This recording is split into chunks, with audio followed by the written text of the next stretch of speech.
Greetings to you, dear friends. Today, we will embark on a wonderful journey deep into the centuries. There, where forests, rivers, and mysterious rituals created a world filled with spirits, gods, and ancient legends. A world where the human being did not exist separately from nature, but was its part. I invite you to immerse yourselves in the world of Slavic mythology and paganism, to understand how our ancestors lived, what they feared, and what they venerated. This will be an interesting journey into the past, which will help us to understand ourselves better. When we speak of the ancient slaves, before us arises the image of a mysterious people living among endless forests and full-flowing rivers, where nature did not merely surround the human being, but was an inseparable part of his existence. In these places, they met winding riverbeds, and the stars in the night sky were the signs of the gods. The slaves are one of the most ancient Indo-European groups who settled the territories of Eastern Europe already in the first millennium before our era. They did not build grand cities, but their wooden settlements, fortified with palisades, lived and breathed together with the forest. Their life passed in harmony with nature. Thunder in the sky is the anger of Perun. Fertile land is the womb of Mother Earth. And fire in the hearth is the blessing of Svarog. The Slavs lived in clan communities where elders directed the life of the tribe, and faith in spirits and gods defined their daily life. Legends were passed from generation to generation. Farmers and herders knew the gifts of nature demand respect. Their pantheon of gods was filled with bright and powerful figures. Perun, lord of lightning; Veles, patron of cattle and magic; Dazdbog, bearer of light and warmth; Yarilo, igniting the spring passion of nature. Much of their world is lost to us, but echoes of ancient beliefs remain in manuscripts, archaeological finds, and folklore. Chronicles written already in the Christian era preserve mentions of pagan rituals and gods whom our ancestors worshipped. The primary chronicle describes how Prince Vladimir placed the idols of Perun and other gods on the bank of the Dnieper. But not only written sources tell us of this world. Archaeologists have found sacrificial knives, symbolic ornaments with images of the sun, birds, snakes, all that embodied faith in the great forces of nature. Yet the most vivid legacy of the ancient Slavs is folklore, tales of the Leshi, who leads wanderers through the forests, of the domovoi, guarding the dwelling, of treacherous rusalkas, and of the prohibition of whistling in the house so as not to bring misfortune. These are not merely children's scary stories, but traces of ancient mythology adapted to new times. For the Slav, the world was not soulless. It was alive, permeated with spirits and deities. Every place, a home, a field, a river or a forest, had its own master with whom it was necessary to live in harmony. The forest breathed. Within it lived the Leshi, mighty and willful ruler of the beasts. The river flowed under the protection of the Vodyanoi, capricious and mysterious. The home was not merely a dwelling.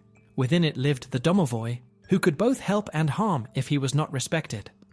The earth was sacred. It could not be disturbed in vain. The sun was greeted as a living god, rejoicing in new days. Paganism is a way of life inseparably connected with nature. People appeased the spirits, arranged festivals which reflected ancient beliefs. In spring, the youth danced in circles and brought offerings to Yarilo, invoking fertility. In autumn, they gave thanks to Mokosh for the harvest. In winter, they welcomed Kolyada, celebrating the birth of the new sun. Magic was part of everyday life. Women whispered spells over water. Men wore amulets. Healers treated with herbs, turning to spirits and ancestors for help. The Slavs believed that they were not alone. They were surrounded by forces which could not be ignored.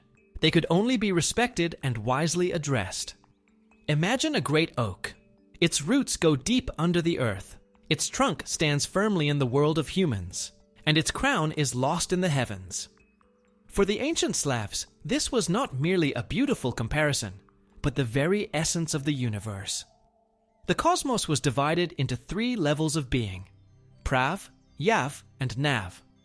This image did not exist separately from life. It defined daily deeds, rituals, and even destiny. Everyone knew that he was part of something greater, and the world in which he lived was not at all limited to what could be seen with the eyes.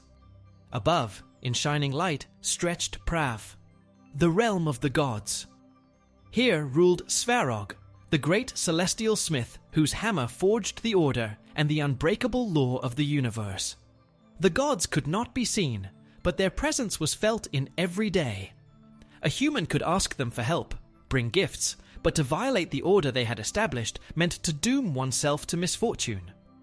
There, where the branches of the world tree spread wide, lay Yav, the world in which people lived.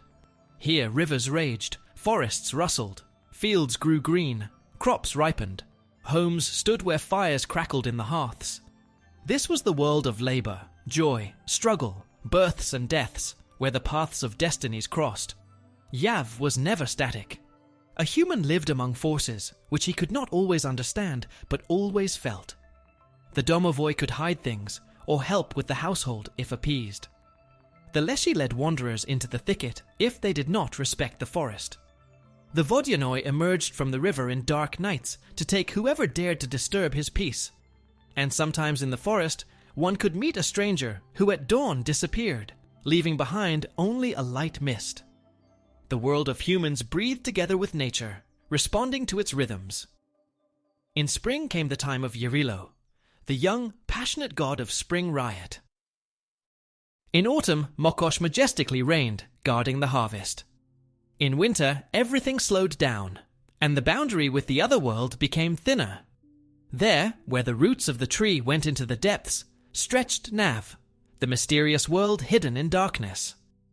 Here dwelt the souls of the dead, ancient spirits and beings about whom people spoke in whispers by the fire. Nav was ruled by Veles, the god of wisdom, magic, and patron of everything hidden from the human gaze. His image was changeable, an old man with a long beard, a mighty beast, a coiling serpent. He was the keeper of knowledge, and for wisdom one always had to pay. Nav was not a place of oblivion. Dead ancestors did not go away forever. They could help the living, send signs, or come in dreams. But not only kind spirits inhabited Nav. Here arose Upiri, capable of returning to the world of the living, dark entities that fed on the fears of humans.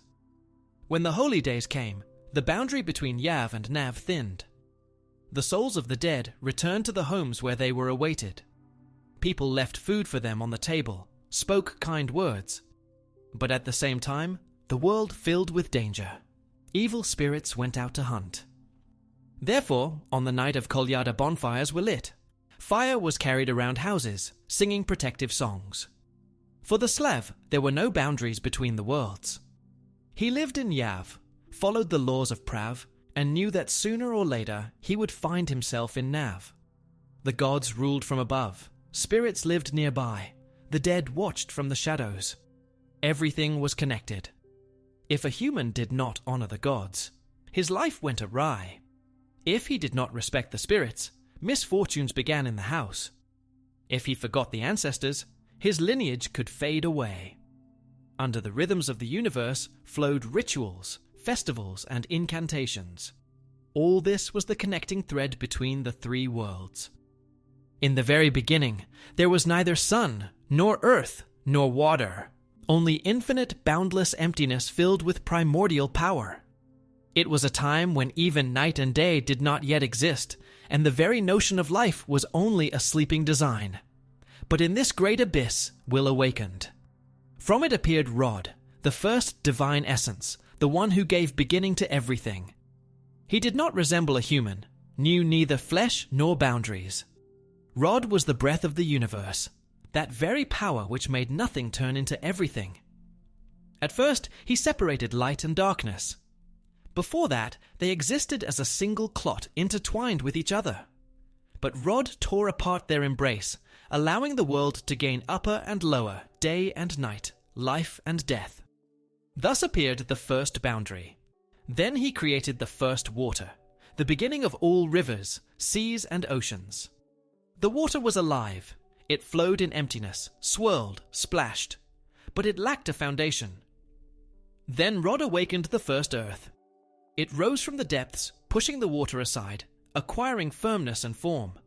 But even that was not enough. The world had no breath. It remained cold and motionless. Then Rod created the sky, spreading it over the earth like an immeasurable tent to shelter all living things. Thus appeared the first boundaries of the universe. When everything was ready, Rod begot the gods so that each of them would fill the created world with his own meaning. Then appeared fire and water, opposite but inseparable elements. Just as Rod had earlier separated light and darkness, now he balanced these forces. Each had its own place. But the world still had no order. It lacked form, power, laws. And then, into place of the will of Rod, came Svarog. Svarog was the first who took a hammer in his hands and struck the glowing metal. He did not simply create. He tempered, joined, strengthened, turning chaos into order and the meaningless into something solid and eternal.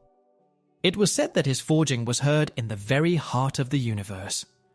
When he raised his hammer, the sky lit up with flame, and when he struck, thunder rumbled. He taught humans to work metal, gave them the blacksmith's craft, and the ability to create things that could withstand the tests of time. But Svarog was not only a smith. He became the one who established the first laws so that the world would not remain in eternal chaos. His creations were not only weapons, strong walls and tools, but the very order of things. He forged sacred rules which both gods and humans had to follow. Svarog's power flowed in every flame kindled in the hearth, in every blade forged by the hands of a master, in every house built on a solid foundation. Everyone who labored, who turned raw material into something meaningful, who created with hands and mind, was under the patronage of Svarog. But not only in forging did his might show. The celestial fire, life and energy, also was his embodiment. The sun warming the earth, the light of torches protecting from darkness, sparks dancing in the hearth. All these were traces of the presence of Svarog. The Slavs believed that Svarog made a pact with the heavens, forcing the sun to move along the established path. He forged the heavenly wheel which began to spin, changing day and night, governing time and destiny. And therefore, he was revered not only by smiths, but also by warriors, farmers, rulers. He was the patron of those who labor, build, and create, who live not in ruin, but in harmony with the world. When the air filled with tension and the first drops of rain fell on the earth, people froze in expectation. And then, the sky was torn by a blinding flash, and after it, thunder roared as if the earth itself trembled. It was Perun, the formidable god of lightning, rushing across the heavens in his chariot, striking enemies and reminding the world that justice is stronger than darkness. Perun was the patron of warriors and rulers. His power, like a storm, swept into battle.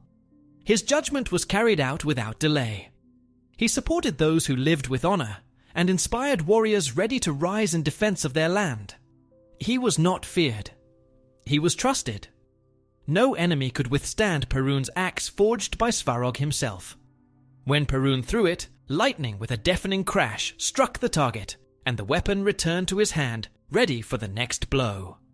Before battle, the warriors turned to him for strength. They asked that their hands would not tremble, that the enemy would fall first, that their weapons would strike true, and if it was destined to fall, then to fall with dignity, under his protection. The sacred trees of Perun were mighty oaks. Under their crowns, rites were performed, sacrifices were offered, oaths were given. The warriors, setting out on a campaign, swore an oath to Perun. If a person gave his word under his protection, he could no longer retreat. Otherwise the thunder would overtake him, and the lightning would burn everything he had built. When enmity dragged on, when peace trembled on the brink of war, under the oak of Perun, the strongest gathered to decide who was right. The decision could not be disputed. If it was given before Perun, then so it must be. Perun demanded not words but deeds. His favor could not be bought. It could only be earned. Sacrifices were made to him at moments when power was needed, before battle, during a great storm, as a sign of repentance for a broken oath. The most valued were blood sacrifices. In ancient times, when Rus was still ruled by paganism, Bulls, strong, mighty animals, symbols of warriors, could be sacrificed to him. Their blood flowed at the sacred oaks, going into the earth, and thus the people asked Perun for protection and victory. There were times when princes, especially before great battles, offered human sacrifices. These could be prisoners of war or criminals. Those who had already doomed themselves to death were given to Perun. Metal was dedicated to him. Swords, spears, armor. Everything that was forged for protection and war could be consecrated to him. A weapon thrown into the fire became a gift to the god, a symbol of readiness to fight in the name of truth. A special gift to Perun was fire. Bonfires lit in his honor burned long and high. In their flames offerings were burned, bread, honey, meat. It was a transfer of power, a sign that people were ready to give part of their own if he would help them at the decisive moment. But if someone broke an oath before Perun, the punishment was harsh. He could become a victim himself. A lightning strike on a house was considered a sign that the god was taking his own. And that was more frightening than any battle. Perun not only struck enemies, he gave power to those who were worthy. The princes knew, without his blessing, they were only men, and with him, warriors leading their people. When Prince Vladimir ruled Kiev, Perun stood above the city. His idol towered, reminding everyone that to rule one could only with power, with honor, without fear. People offered him sacrifices to earn his protection, and as long as he was pleased, the world held. But power without justice was worth nothing.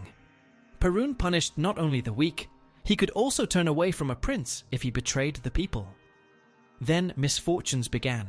Thunder roared above the fortresses, lightning struck the towers, warriors lost strength, and enemies rose.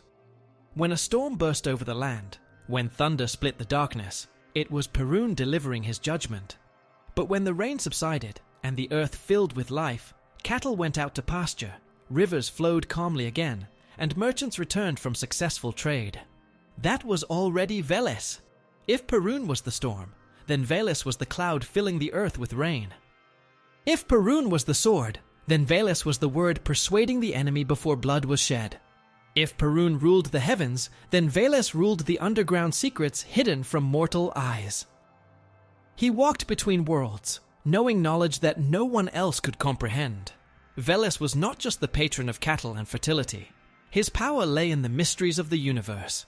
He knew the secrets of herbs, of incantations, of hidden paths that led from the world of the living to the world of the dead. It was Veles who gave people the ability to see beyond the obvious, to understand the hidden, to feel what was inaccessible to the ordinary eye. He was revered by storytellers, those who knew the power of the word and the meanings hidden behind it. He opened roads for people, but did not give easy paths. Those who wished to know his wisdom had to seek answers not in strength, but in mind. Where the herds were, there was Veles.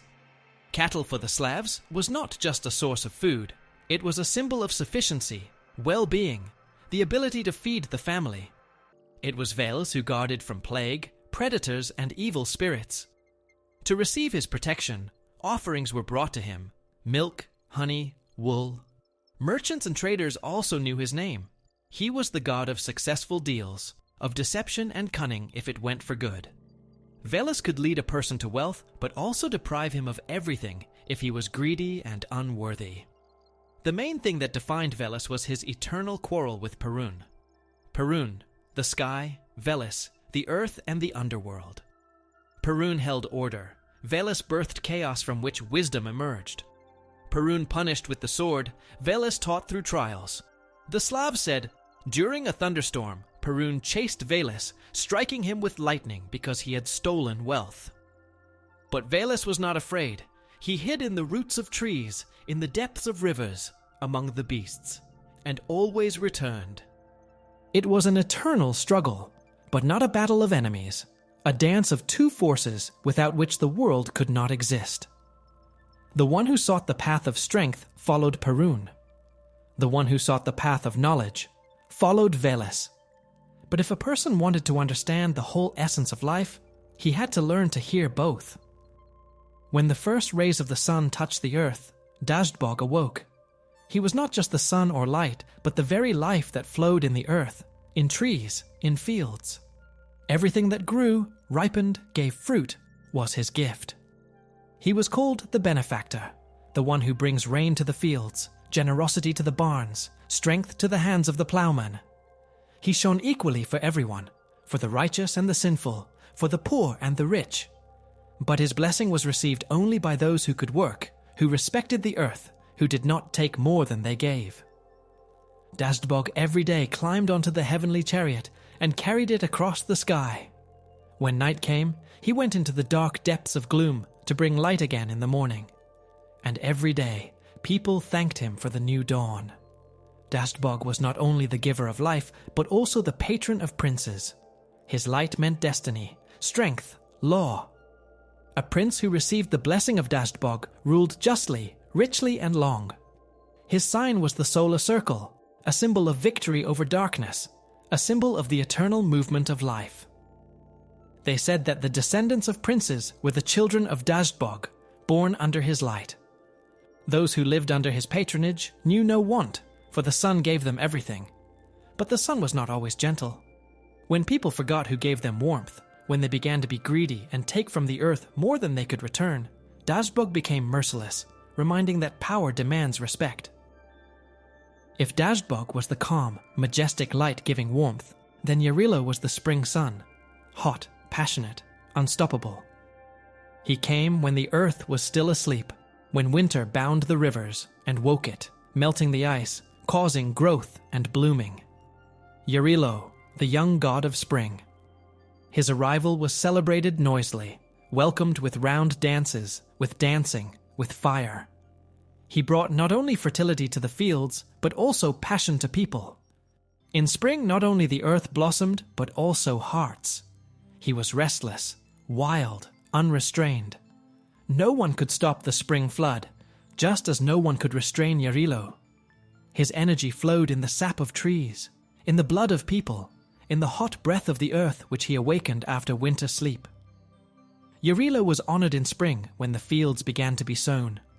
Festivals were held for him with songs, jumps over bonfires, running over morning dew. His symbol was a wreath of wildflowers, a white horse, and a burning torch. One of the brightest festivals was Yarilo's Day, celebrated at the end of spring, in the period when the sun gained strength. Processions were held in honor of Yarilo. Round dances were led. Girls wove wreaths. Youths galloped on horses, embodying the furious energy of spring. The holiday was accompanied by noisy revelry, laughter, songs. People bid farewell to spring to meet the hot summer. With Yarilo were also linked omens. If on his day there was clear sunny weather, the year promised to be fruitful. But if it rained, it was considered a blessing promising fertility. Girls who ran barefoot through the dew at dawn believed that this would bring them beauty and health. But he also had a dark side. He came into the world young, full of strength, but did not stay for long. Summer brought maturity, autumn brought fading, and he disappeared, only to be born again in spring. When clouds gathered over the fields, preparing to pour long-awaited rain, when the thread lay in the hands of the weaver, and lullabies sounded in the house, there was Mokosh. She walked the earth quietly, but all living things felt her presence. Mokosh was the mother of fertility, the patroness of women, the spinner of fates. Her hands intertwined the threads of lives. She was not cruel, but she was just. Whoever worked and honored the earth, to that one she gave strength. Whoever destroyed, humiliated, ruined, was left without her blessing. Mokosh was loved by all who knew the price of labor. She was the mistress of fields, rivers, and meadows, the one who gave harvest and protected from crop failure. In autumn, when the grain was reaped, the first sheaves were offered to her in gratitude for the generosity of the earth. In spring, before sowing, women prayed to her for fertility, so that the rye would stand thick, so that the buckwheat would bloom, so that the rain would come on time. Her symbol was water, living, giving life and carrying fate. To wash in spring water on the day dedicated to Mokosh meant to cleanse oneself, to come closer to her protection. It was believed that in every source lived her power. Women called her Mother Makosh. She helped women in childbirth, protected from misfortune, taught the secrets of needlework and crafts. Girls asked her for a good marriage, wives for happiness in the home, widows for protection. In every thread spun by a woman's hands, there was her blessing. Spinning was not done just like that. It was believed that the thread of fate stretched through the hands of Makosh. If it was smooth, life went evenly. If with knots, expect trials. Her day was celebrated in autumn, after the harvest was completed. On this day, women did not work and did not spin, so as not to entangle fate. Milk, grain, honey, everything the earth gave, was left as a gift to her. It was believed that on the night before the feast, unfinished spindles should not be left out. Makosh herself would come and tangle the threads. If on her day it rained, the year promised to be fruitful.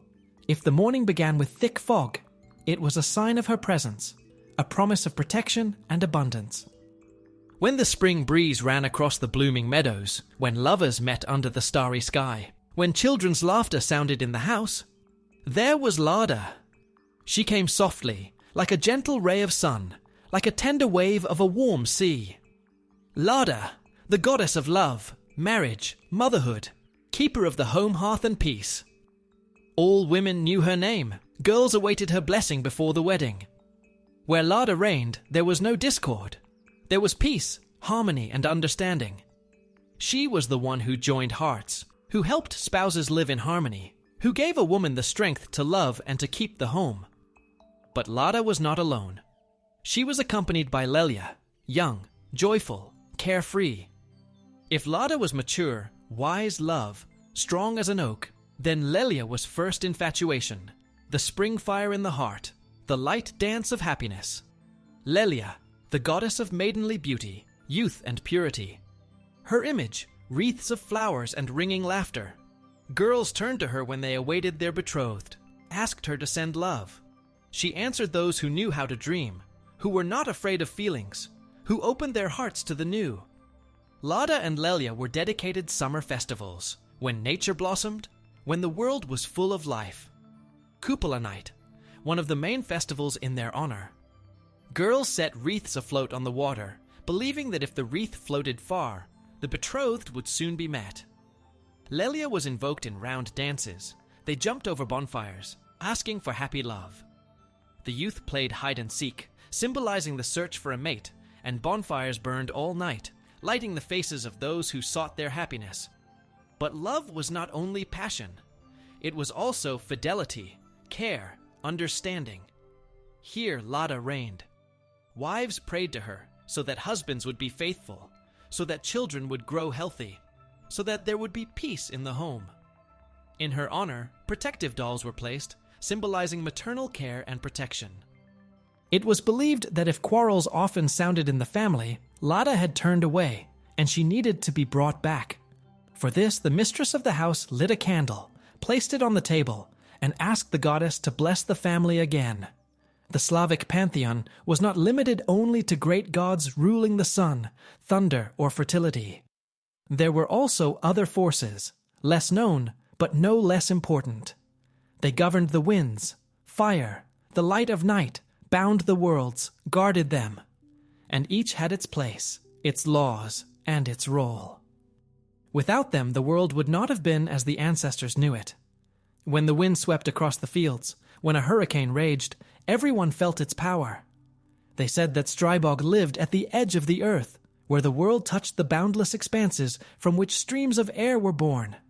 He could be gentle, light, bringing coolness on a hot day, but could turn into a furious storm, trampling fields and overturning enemy ships to the shores.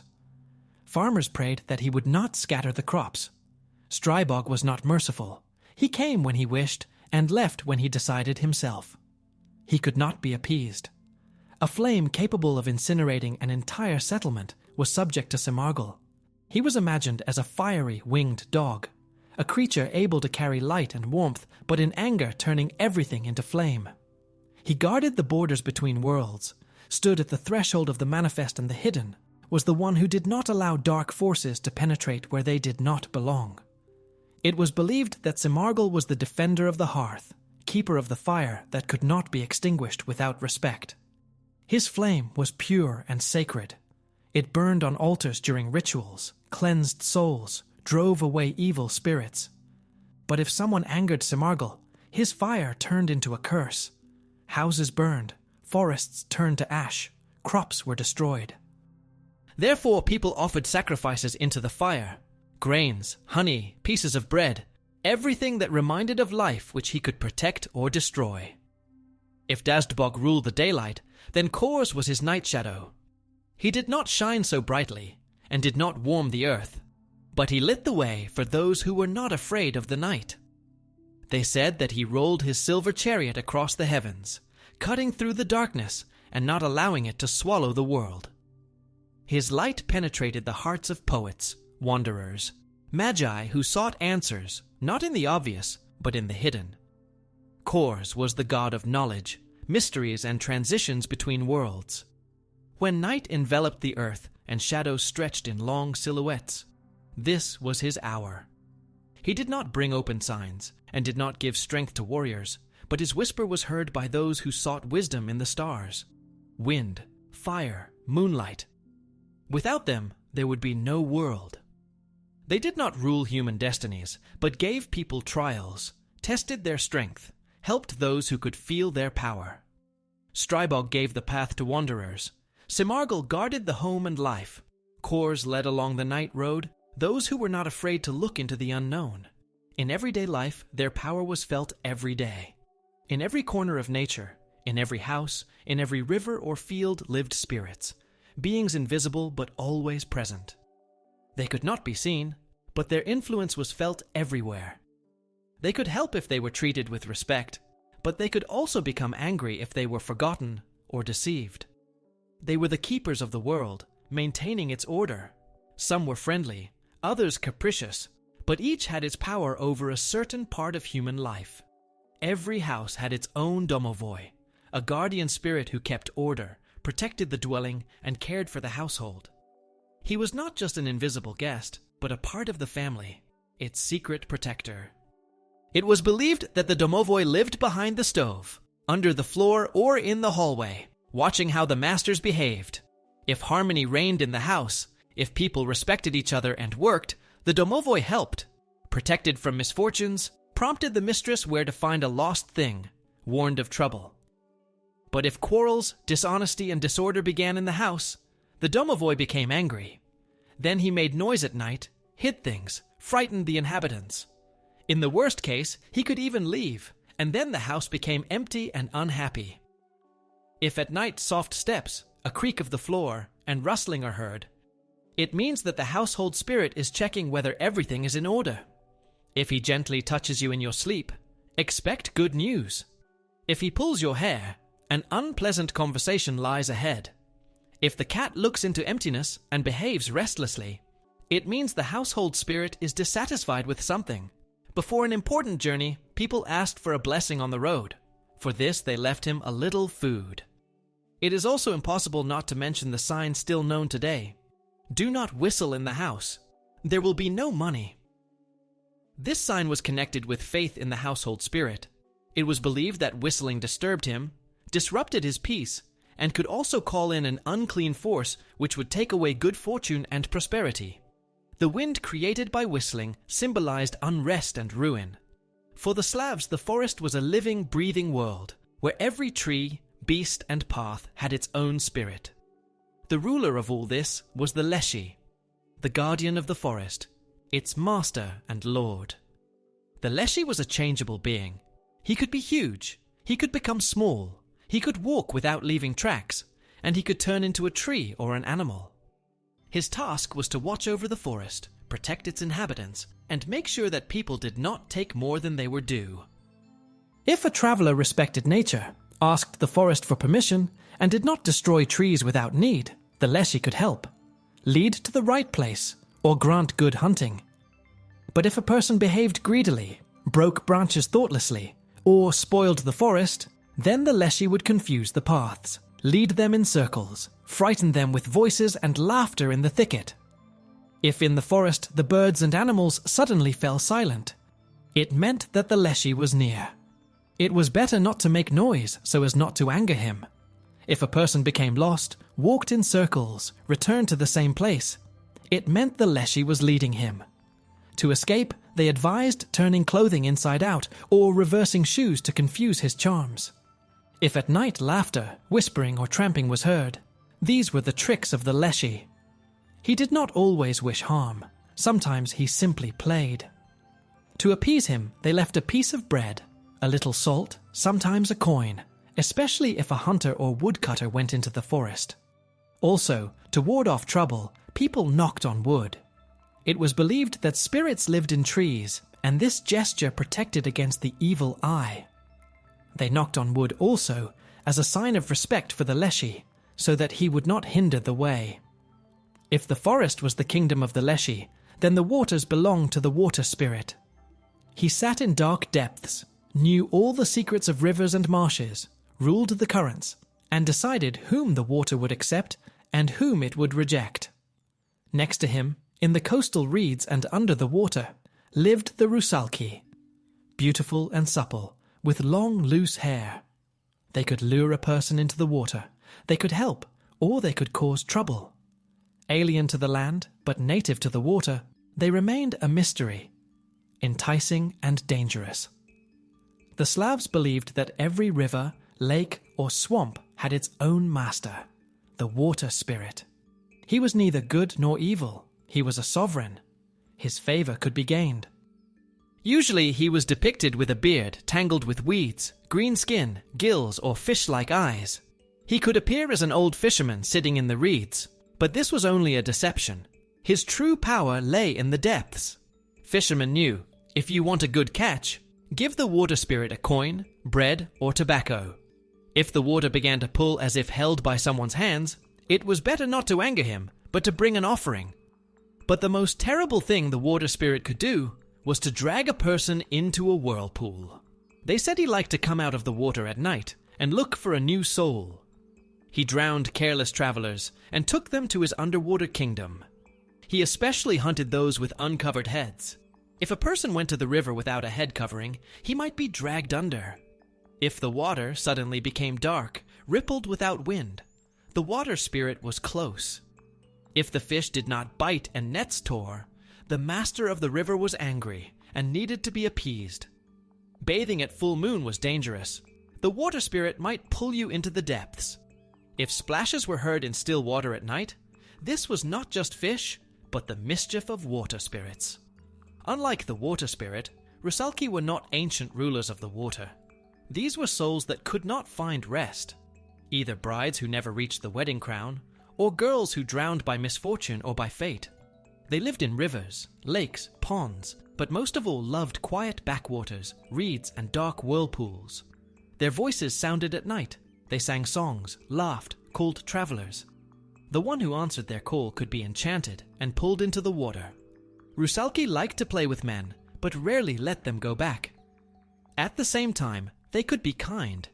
If a girl had died without guilt, but remained a rusalka, she could protect her family and watch over those she had loved in life. They said that sometimes they came ashore at night, combed their long hair, sighed, and remembered the life that had passed.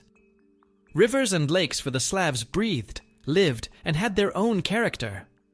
If a person knew how to get along with the spirits of the water, he could find protection, luck, and peace. But if he forgot that he was only a guest in their world, he might be dragged away. Even now, standing on the riverbank in a misty morning, you can catch the whisper of the waves. Perhaps it is only the wind. Or perhaps the water spirit is calling to those who came to the water but did not return. If in the house strange sounds were heard at night, if things disappeared and reappeared in the most unexpected places, if a chicken suddenly laid a black egg, they said that a kikimora had appeared in the house. The kikimora is an unwelcome guest, a dark shadow among household spirits. She could be a spirit of unrest. She came into a house where there was chaos, poverty, and quarrels. She hid in dark corners, ran across the floor at night, whispered something into the ears of sleepers. If muffled voices, creaking steps, as if someone invisible was walking, were heard in the house, this was her sign. She did not destroy the house, but could spoil spinning, tangle threads, and ruin work. But if treated properly, she could be driven out. It was necessary to clean the house, hang St. John's wort, read incantations, and knock 3 times on the threshold, saying, "Where the night goes, there go you." If the Kikimora stayed, it meant something held her in the house, and the owners should think about what secret they themselves were hiding. The bathhouse for the Slavs was a special place. It was both sacred and dangerous at the same time. In it, they cleansed both body and soul. But it was precisely there that a person became vulnerable. He took off his clothes and remained with himself. And over all this ruled the Bannock. He was not a gentle spirit. The Bannock could frighten, scald, and drive away anyone who behaved disrespectfully. If people steamed for too long, or too noisily, he could throw stones from the stove, splash boiling water, and make the walls creak with evil laughter. It was said that if the bathhouse spirit touched a person with a cold, slimy hand, it was a sign of trouble. If the steam suddenly became as thick as milk, it meant he was displeased. That is why in the bathhouse, people always left him a treat. A piece of bread, salt, sometimes ashes, so that he would not be angry. Yet the bathhouse spirit could also predict the future. Young women would divine their fate by standing bare before the stove and asking, "What should I expect?" If the spirit touched them with a warm palm, expect happiness. If with a cold one, prepare for misfortune. But it was especially dangerous to go to the bathhouse during the Yuletide, the special period of winter holidays when the boundaries between worlds became thinner. From Christmas to Epiphany, unclean forces came out.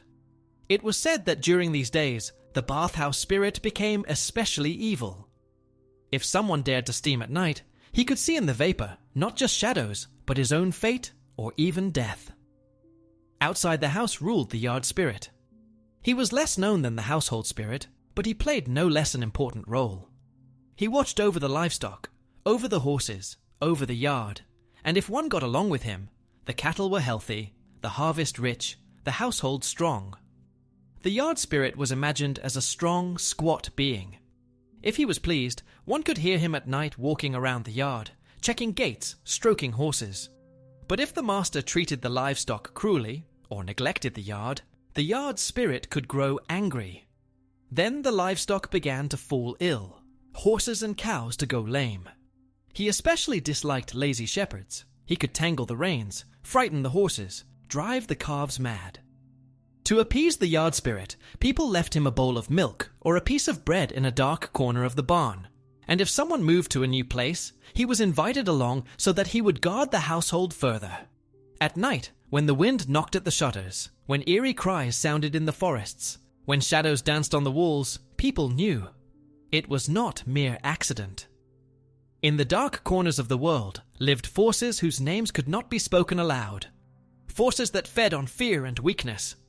They did not merely exist in myths. They were feared. They were felt. For as soon as one stumbled, broke a taboo, lost caution, they were already near. The Slavs believed that demons were offspring of darkness, spirits that tempted, pushed into bad deeds, whispered dark thoughts. They lived in corners, in dusty barns, but they especially liked to hide inside a person's head, in his doubts, fears, and weaknesses. It was said that demons entered people, driving them to drunkenness and lawlessness. If a person suddenly began to laugh for no reason or fall into anger, it meant a demon was already sitting on his shoulder and whispering into his ear. Especially feared were the black demons, beings that brought disasters, ruined harvests, and cast curses.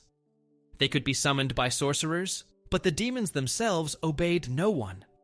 If angered, they could destroy even their master. It was said that the best way to rid oneself of a demon was laughter. If a person did not yield to fear, if he laughed in the face of the unclean force, the demons lost their power over him. But the main thing was not to listen to their whisper, not to let them into the mind. If the demons were beings of chaos, then the Upiri were those who had already been human, but had not left this world. The Slavs believed that not every death was an end. One who was cursed, who died with a grave sin, who took his own life or did not receive the proper funeral rite, might not go to the world of the dead. Such souls remained between worlds, but not as spirits, as Upiri. They did not lie quietly in graves. It was said that Upiri rose from the earth at night, wandering in search of blood. They did not resemble Western vampires. In Slavic belief, an Upir could by day look like an ordinary person, and by night turn into a being with burning eyes, pale skin, and long claws. They were especially feared during the Yuletide, when the world of the dead was closer to the world of the living. They could be met at crossroads, at cemetery gates, in remote places. To keep an Upir from returning, he was buried face down, an aspen stake driven into his chest, sometimes even the head cut off. If an Upir was already roaming, he had to be found and burned, otherwise he would not leave the living in peace. But the most terrible was meeting a loved one who had already died. If the dead suddenly came to the house, knocked at the window, called by name, under no circumstances should one answer, otherwise he would drag you away. If the demons were chaotic and the Upiri frightening, then the devils were cunning. They did not attack openly, they did not frighten. They bargained. A devil could appear as an ordinary person, but with one strange distinction. He had hooves instead of feet, his shadow fell the other way, or his eyes shone with unnatural fire. It was said that devils offered deals, money, strength, power, but always in exchange for something greater. They could grant a person luck, but sooner or later they came for payment. Those who played with the devil rarely escaped without loss. But devils were not only dangerous, they were also ridiculous. In tales, they often ended up tricked by people themselves, caught in foolish situations, unable to handle the cunning of peasants. Therefore, they were not only feared, but also mocked, for laughter made them weaker. The Slavs knew, if you are afraid, you are vulnerable. That is why they did not fight the unclean force directly, but outwitted it. Against demons, they used amulets and spells. It was believed that if a person was strong in spirit, demons would not approach him. Against Upiri, one had to use aspen, fire, and prayers. They were feared, but it was known that sooner or later they could be stopped. Devils and other demons could be outwitted. If a person did not follow them, they lost their power over him. But the main thing was not to let fear into the heart, for demons and darkness are strong where a person ceases to believe in himself. And even today, in the dead of night, when a dry branch creaks in the forest and the wind carries strange sounds, something inside tells you, it is better not to look back. The Slavs lived not by the calendar, but by the rhythm of nature itself. They observed how the sun rose higher or lower, how day gave way to night, how winter yielded to spring. They did not merely await changes. They marked them, met them with songs, bonfires, feasts, and rites, not merely to pass through life, but to go in step with its eternal cycle. They believed that everything in the world was connected: humans, beasts, spirits, gods, and even time itself. The year went not by numbers, but by living events: the birth of the sun, the coming of spring, the blooming of summer, the harvest, the first snow. Each of these stages was marked by rituals that helped maintain the harmony of the world. One of the most important concepts was the yearly circle, the idea of the eternal cycle of life and nature, which passed through 4 main points, connecting a person with the universe. And each of these points was marked by great festivals. The longest night, the winter solstice, when it seems that darkness wins. But at that very moment, a new light is born. Thus, the Slavs saw the feast of Kolyada, the time when the old sun dies, and the new is born to grow stronger with every day. It was a feast of renewal, hope, and the beginning of the new year. People believed that during these days, the boundaries between worlds opened, letting both good and evil forces peek through. To protect themselves and attract luck, they held festivities, bonfires, feasts, and carolings. Caroling was one of the most ancient rites. Youths dressed in masks of beasts, spirits, and beings went from house to house singing songs and asking for treats. To refuse to treat the carolers was forbidden. It was believed this would bring misfortune for the whole year. To scare away the unclean, animal skulls were hung on doors, as well as branches of rowan, a tree considered protective. Sometimes coals from the festive bonfire were placed on the threshold so that evil could not cross the boundary of the house. Sacred fires were lit, torches, candles, and bonfires, symbolizing the new sun which would shine brighter each day. In some places, a wooden wheel was burned, the sign of the sun rolling across the sky. On this night, people divined, foretold the future, made wishes. Girls placed a comb under the pillow to see their future groom, and mistresses peered into the fire, trying to guess what the next year would be like. Kolyada is not just a holiday, but a moment when the whole world renews itself, when even the darkest forces cannot hold back the sun that is about to rise. But winter does not surrender so easily. Before leaving, it shows its power once again with frosts, winds, and snows. Yet people knew spring was already near. It only remained to awaken it, to call it, and to give it away. Maslenitsa is a noisy, bright, and joyful celebration, full of food and farewell to the cold. It is a transitional rite between two worlds, the world of cold and darkness and the world of warmth and sun. The main symbol of Maslenitsa is the pancakes. They are round, golden, hot, like the sun itself. It was believed that to eat as many pancakes as possible meant to absorb the power of the sun, to gain energy for the whole year. In the streets, people held festivities, fistfights, horse rides, and jumps over bonfires. It was a holiday of noisy, living merriment meant to awaken nature. People said goodbye to winter, burned the effigy of Maslenitsa, a huge figure symbolizing the cold. But Maslenitsa is also a time of purification. On the last day of the holiday, people asked each other for forgiveness in order to enter the new year without grudges and the heaviness of the past. It was said, if one does not forgive an enemy, the grievances will last the whole year, hindering life.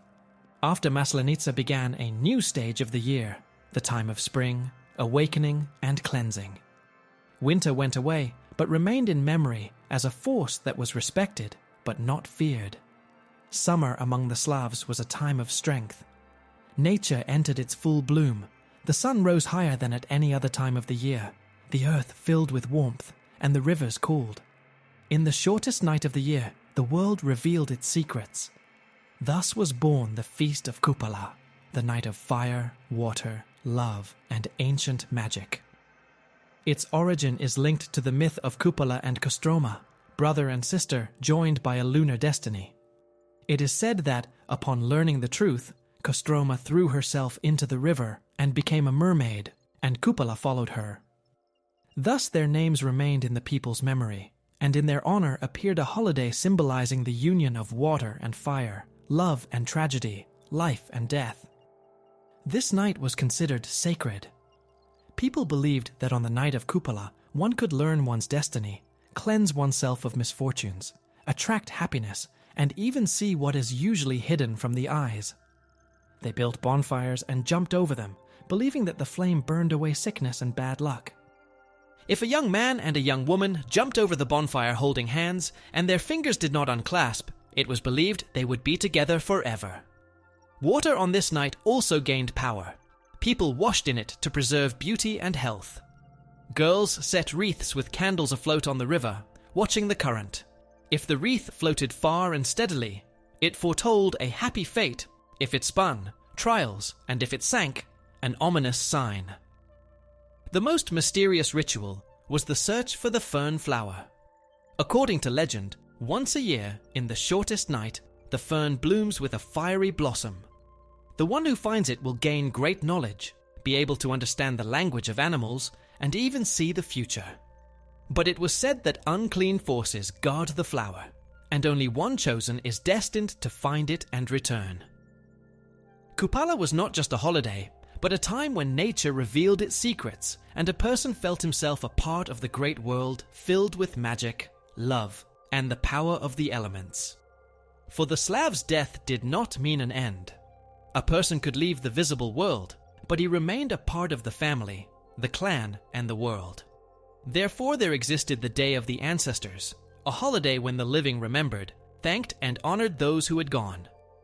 This day was a time of connection with forebears. People believed that the souls of the dead could come into the house, watch how their descendants lived, bless them, or warn of trouble.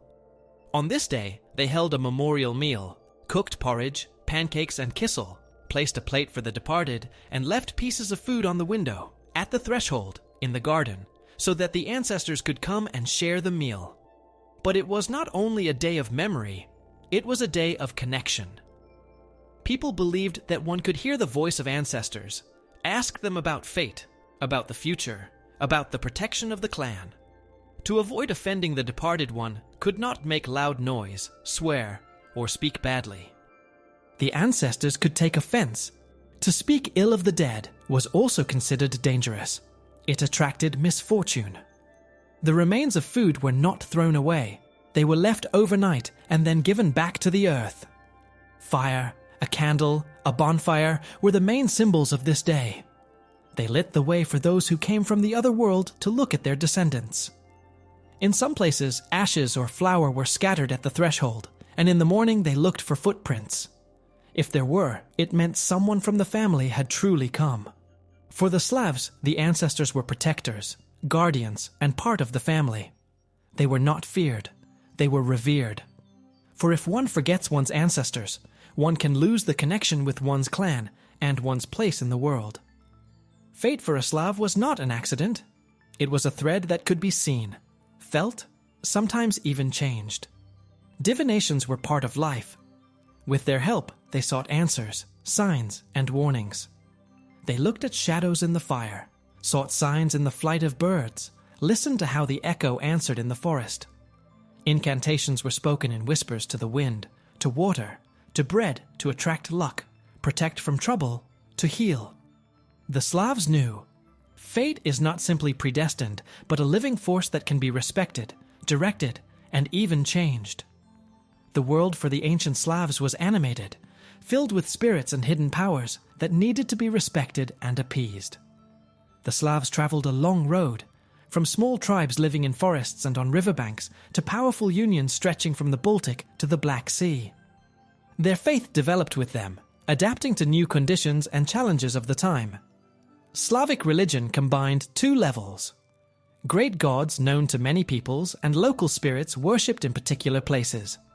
The gods of the main pantheon, such as Perun, Veles, or Dazbog, were found among different Slavic tribes. However, in some lands they worshipped more the formidable god of war, in others the solar deity, and elsewhere especially revered the goddess of fate and fertility. Alongside the great gods existed spirits of forests, rivers, houses. In each locality there could be its own patrons, known only to the inhabitants of a specific village. They did not enter the pantheon of the great gods, but remained an important part of life. Thus, Slavic paganism included both shared ideas and many local traditions, which made it flexible and alive. The slaves did not live in isolation. They constantly contacted neighboring peoples, adopting from them religious notions as well. Among the first who influenced the slaves were the nomadic tribes of the Scythians living in the steppes of the Black Sea region. Their gods and images could be reflected in the Slavic pantheon. It is possible that from them, the slaves borrowed the image of Perun, the thunderer, patron of warriors. Germanic tribes also could have influenced Slavic religion. Some researchers see parallels between Perun and the Scandinavian Thor, as well as between Veles and Odin. This did not always mean direct borrowing, but showed common Indo-European roots and cultural ties. The Greeks, with whom the Slavs neighbored in the south, also could have influenced their beliefs. The cult of Dazbog, the god of light and fertility, has features similar to the image of the ancient Greek Helios, but the Slavs did not simply copy foreign beliefs. They wove them into their own worldview, linking them with nature and their rituals. The adoption of Christianity became one of the most significant milestones in the history of Rus. But it did not destroy paganism at once. Slavic faith, formed over many centuries, was too deeply woven into the life of the people. It could not simply be abolished. Therefore, for a long time, paganism and Christianity coexisted side by side. The path to the baptism of Rus was not easy and was connected mainly with political and economic reasons. Before accepting the new faith, Rus remained a pagan state where many gods were worshipped. But by the end of the 10th century, Rus was already actively contacting the Christian world, Byzantium, Poland, Bulgaria. For powerful neighbors, a common religion became a unifying factor. And Rus, remaining pagan, looked in the eyes of Europe like a barbarian power. Prince Vladimir, ruling in Kiev, understood. To strengthen his power, he needed to unite the lands under one faith. Paganism was too diverse. In each region, they could worship different gods and follow different traditions. According to legend, Vladimir considered several options: Islam, Judaism, Western Christianity, and Byzantine Orthodoxy. Islam was rejected because of the ban on wine, Judaism because of the absence of a strong political center, Western Christianity seemed alien. And Byzantium offered not only religion, but also a powerful political alliance. Vladimir chose Orthodoxy, reinforcing the decision with a dynastic marriage. He married the Byzantine princess Anna. This greatly raised the status of Rus and opened the way to cultural and economic interaction. After that began the baptism of Rus. In Kiev, people were baptized en masse in the Dnieper, then the process spread throughout the country. But despite the official adoption of the new faith, paganism did not disappear. People could not give up customs they had lived by for centuries. Thus arose dual faith. Pagan sanctuaries were destroyed, idols thrown into rivers, priests persecuted. But in the villages, traditions were preserved especially long. People combined new rituals with ancient ones. The church, understanding that it was impossible to completely eradicate paganism, began to adapt old rituals to Christian holidays. Thus the night of Kupala turned into the feast of Ivan Kupala, associated with the birth of John the Baptist. Trinity absorbed elements of the ancient green holidays. The apple feast also preserved the roots of harvest sacrifices, replaced by the blessing of fruits in church.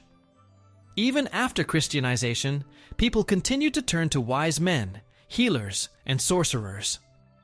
Incantations and folk magic were preserved. Over time, the church learned to coexist with these traditions, and sometimes even to use them. The ancient gods did not disappear completely. Perun turned into the prophet Elijah, who rides across the sky in a fiery chariot and controls lightning. Veles began to be perceived as a diabolical image. Other deities dissolved into tales and beliefs. Thus, Christianity intertwined with paganism, leaving in culture a unique combination of beliefs. Even after centuries in rituals, holidays, and traditions, one can see traces of the ancient faith. Thank you for watching this story to the end. I hope it helped you better understand how Christianity and paganism intertwined, leaving in our culture the traces of the ancient faith. Ask your questions in the comments, and see you in new stories.